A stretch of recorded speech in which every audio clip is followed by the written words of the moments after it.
Hi అండి, welcome to spice up with Sai YouTube channel.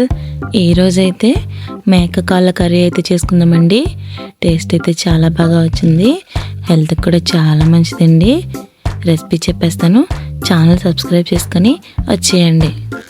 ముందుగా మేక కాళ్ళను అయితే ఇలా చిన్న చిన్న పీసెస్గా కట్ చేసుకొని నీట్గా 3-4 టైమ్స్ వాష్ చేసుకొని పెట్టుకోవాలండి. కర్రీ కోసం అయితే ఉల్లిపాయలు, టమాటాలు, పచ్చిమిర్చి, అల్లం, వెల్లుల్లి తీసుకోవాలి. ఉల్లిపాయలు, టమాటాలు అయితే ఇలా ముక్కల కింద కట్ చేసుకొని పెట్టుకోవాలి. కట్ చేసుకున్న ఉల్లిపాయ, టమాటా ముక్కలను అయితే మిక్సీ జార్లో వేసుకోవాలి. అల్లం, వెల్లుల్లి కూడా వేసుకోవాలి.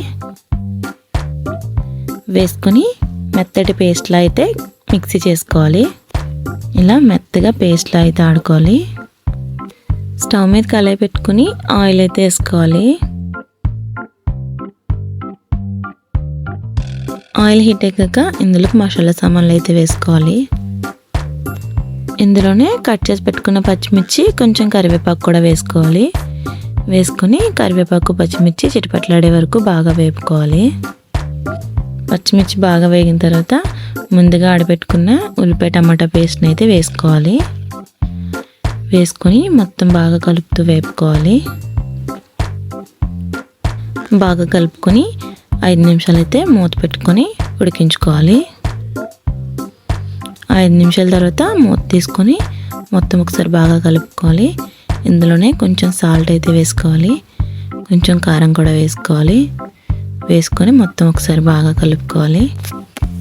బాగా కలుపుకొని మూత పెట్టుకొని ఆయిల్ పైకి తేరే వరకు అయితే ఉడికించుకోవాలి. మధ్య మధ్యలో కలుపుతూ దగ్గరకైతే ఉడికించుకోవాలి. ఆయిల్ అయితే ఇలా పైకి తేరే వరకు బాగా ఉడికించుకోవాలి. ఒకసారి గరిటతో మొత్తం బాగా కలుపుకోవాలి. బాగా కలుపుకొని పక్కన పెట్టుకున్న మేక కాళ్ళను అయితే వేసుకోవాలి. వేసుకొని మొత్తం ఒకసారి బాగా కలుపుకోవాలి.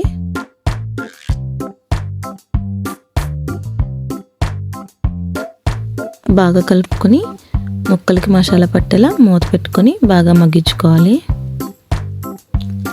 5 నిమిషాల తర్వాత మూత తీసుకొని మొత్తం ఒకసారి బాగా కలుపుకోవాలి. బాగా కలుపుకొని మూత పెట్టుకొని ఇంకొక 5 నిమిషాలు అయితే ఉడికించుకోవాలి. 5 నిమిషాల తర్వాత మూత తీసుకొని ఒక గ్లాస్ వాటర్ అయితే వేసుకోవాలి. వేసుకొని మొత్తం అంతా బాగా కలుపుకోవాలి. బాగా కలుపుకొని ఒక 5 నిమిషాలు అయితే మూత పెట్టుకొని ఉడికించుకోవాలి. 5 నిమిషాల తర్వాత మూత తీసుకొని ఇందులోకి కొంచెం మటన్ మసాలా అయితే వేసుకోవాలి. వేసుకొని మొత్తం ఒకసారి బాగా కలుపుకోవాలి. బాగా కలుపుకొని మూత పెట్టుకొని ఉడికించుకోవాలి. మూత తీసుకొని మొత్తం కర్రీ ఇలా దగ్గరికి అయిన తర్వాత ఇందులో కొంచెం చింతపండుని అయితే రసం తీసుకొని వేసుకోవాలి. చింతపండు రసం వేసుకొని మొత్తం ఒకసారి బాగా కలుపుకోవాలి. బాగా కలుపుకొని ఒక 5 నిమిషాలు అయితే ఉడికించుకోవాలి. 5 నిమిషాల తర్వాత అయితే కర్రీ ఇలా దగ్గర పడి మొత్తం అంతా ఉడికిపోతుంది. ఒకసారి మొత్తం బాగా కలుపుకొని ఉప్పు, కారం అన్నీ సరిపోయేలేదో చూసుకోవాలి. సరిపోకపోతే చూసుకొని వేసుకోండి. నేనైతే సరిపడగా వేసేసాను. మేక కాళ్ళ కర్రీ అయితే ఉడికిపోయిందండి. చివరిగా కొంచెం కొత్తిమీర వేసుకొని దించేసుకోవడమే. అంతేనండి, మేక కాళ్ళ కర్రీ అయితే రెడీ. నచ్చితే ఒకసారి మీరు కూడా ట్రై చేయండి. ఎలా వచ్చిందో కామెంట్ చేయండి. ఛానల్ సబ్స్క్రైబ్ చేసుకొని వెళ్ళడం మర్చిపోకండి. నేను చేసే మరిన్ని వంటలు మీ దాకా రావాలంటే ఛానల్ని లైక్ చేసి సబ్స్క్రైబ్ చేసుకోండి.